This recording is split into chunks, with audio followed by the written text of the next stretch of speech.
Chapter 3 From the Giver by Lois Lowry, brought to you by Houghton Mifflin Harcraft. Oh look, Lily squealed in delight. Isn't he cute? Look how tiny he is. And he had funny eyes like yours, Jonas. Jonas glared at her. He didn't like it that she had mentioned his eyes. He waited for his father to chastise Lily, but father was busy unstrapping the carrying basket from the back of his bicycle. Jonas walked to look over. The first thing Jonas noticed as he looked at the new child peering up curiously from the basket, the pale eyes. Almost every citizen in the community had dark eyes. His parents did, and Lily did, and so did all his group members and friends. But there were a few exceptions. Jonas himself and a female 5 who he had noticed had the different, lighter eyes. No one mentioned such things. It was not a rule, but was considered rude to call attention to things that were unsettling or different about individuals. Lily, he decided, would have to learn that soon, or she would be called in for chastisement because of her insensitive chatter. Father put his bike into its port. Then he picked up the basket and carried it into the house. Lily followed behind, but she glanced back over her shoulder at Jonas and teased, "Maybe he has the same birth mother as you." Jonas shrugged. He followed them inside, but he had been startled by the new child's eyes. Mirrors were rare in the community. They weren't forbidden, but there was no real need for them, and Jonas had simply never bothered to look at himself very often, even when he found himself in a location where a mirror existed. Now, seeing the new child and its expression, he was reminded that the light eyes were not only a rarity, but gave the one who had them a certain look. What was it?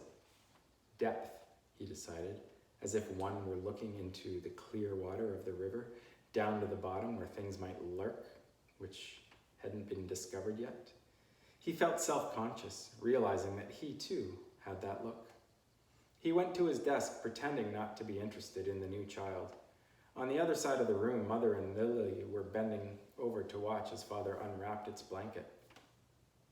"What's his comfort object called?" Lily asked, picking up the stuffed creature which had been placed beside the new child in his basket. Father glanced at it. "Hippo," he said. Lily giggled at the strange word. "Hippo," she repeated, and put the comfort object down again. She peered at the unwrapped new child who waved his arms. "I think new children are so cute," Lily sighed. "I hope I get assigned to be a birth mother." "Lily," Mother spoke very sharply, "don't say that. That's very little honor in that assignment." "But I was talking to Natasha. You know the 10 who lives around the corner? She does some of her volunteer hours at the birthing center, and she told me that the birth mothers get wonderful food, and they have very gentle exercise periods. And most of the time, they just play games and amuse themselves while they're waiting. I think I'd like that," Lily said. 3 years, Mother told her firmly. 3 births, and that's all. After that, they are laborers for the rest of their adult lives, until the day that they enter the house of the old. Is that what you want, Lily? 3 lazy years, and then a hard physical labor until you're old? "Well, no, I guess not," Lily acknowledged reluctantly. Father turned the new child onto his tummy in the basket. He sat beside it and rubbed its small back with a rhythmic motion. "Anyway, Lily Billy," he said affectionately, "the birth mothers never even get to see the new children. If you enjoy little ones so much, you should hope for an assignment as nurturer. When you're an 8 and start your volunteer hours, you can try some at the nurturing center," Mother suggested. "Yes, I think I will," Lily said. She knelt beside the basket. "What did you say his name is? Gabriel? Hello, Gabriel," she said in a sing-song voice. Then she giggled. "Oops," she whispered. "I think he's asleep. I think I'd better be quiet." Jonas turned to the school assignments on his desk. Some chance of that, he thought. Lily was never quiet. Probably she should hope for an assignment as speaker so that she could sit in the office with a microphone all day making announcements. He laughed silently to himself, picturing his sister droning on in the self-important voice that all speakers seem to develop, saying things like, "Attention, This is a reminder to females under 9 that hair ribbons are to be neatly tied at all times. He turned toward Lily and noticed to his satisfaction that her ribbons were, as usual, undone and dangling. There would be an announcement like that quite soon, he felt certain, and it would be directed mainly at Lily, though her name, of course, would not be mentioned. Everyone would know. Everyone had known, he remembered with humiliation, that the announcement, "Attention, this is a reminder to male 11s that objects are not to be removed from the recreation area and that snacks are to be eaten, not hoarded," had been specifically directed at him, the last day of the month that he had taken the apple home. No one had mentioned it, not even his parents, because the public announcement had been sufficient to produce the appropriate remorse. He had, of course, disposed of the apple and made his apology to the recreation director the next morning before school. Jonas thought again about that incident. He was bewildered by it, not by the announcement or the necessary apology. Those were standard procedures, and he had deserved them, but by the incident himself. He probably should have brought up his feeling of bewilderment that very evening when the family unit had shared their feelings of the day, but he had not been able to sort out and put words to the source of his confusion, so he had let it pass. It had happened during the recreation period when he had been playing with Asher. Jonas had casually picked up an apple from the basket where the snacks were kept and thrown it to his best friend. Asher had thrown it back, and then they began a simple game of catch. There had been nothing special about it. It was an activity that he had performed countless times. Throw, catch, throw, catch.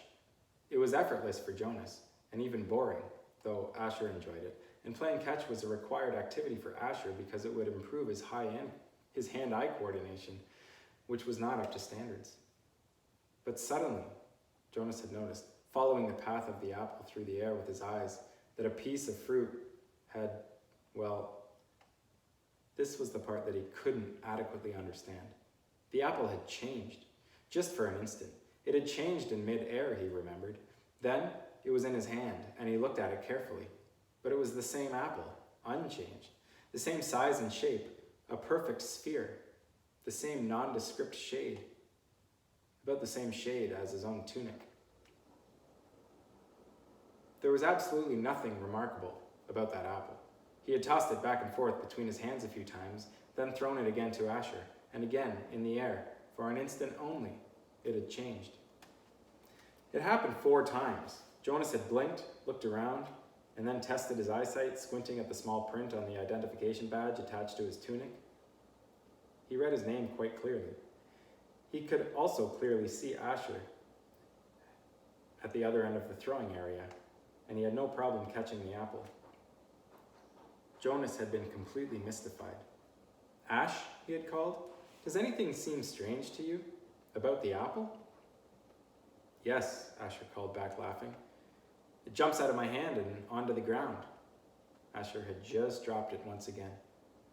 So Jonas laughed too, and with his laughter tried to ignore his uneasy conviction that something had happened. But he had taken the apple home against the recreation area rules. That evening, before his parents and Lily arrived at the dwelling, he had held it in his hands and looked at it carefully. It was slightly bruised now because Asher had dropped it several times, but there was nothing at all unusual about the apple. He had held a magnifying glass to it. He had tossed it several times across the room, watching, and then rolled it around and around on his desktop, waiting for the thing to happen again. But it hadn't. The only thing that happened was the announcement later that evening over the speaker, the announcement that had singled him out without using his name, that had caused both of his parents to glance meaningfully at his desk where the apple still lay. Now, sitting at his desk, staring at his schoolwork, as his family hovered over the new child in its basket, he shook his head, trying to forget the odd incident. He forced himself to arrange his papers and try to study a little before the evening meal. The new child, Gabriel, stirred and whimpered, and Father spoke softly to Lily, explaining the feeding procedure as he opened the container that held the formula and equipment. The evening proceeded as all evenings did in the family unit, in the dwelling, in the community, quiet, reflective, a time for renewal and preparation for the day to come. It was different only in the addition to it of the new child with his pale, solemn, knowing eyes. See you soon for chapter 4.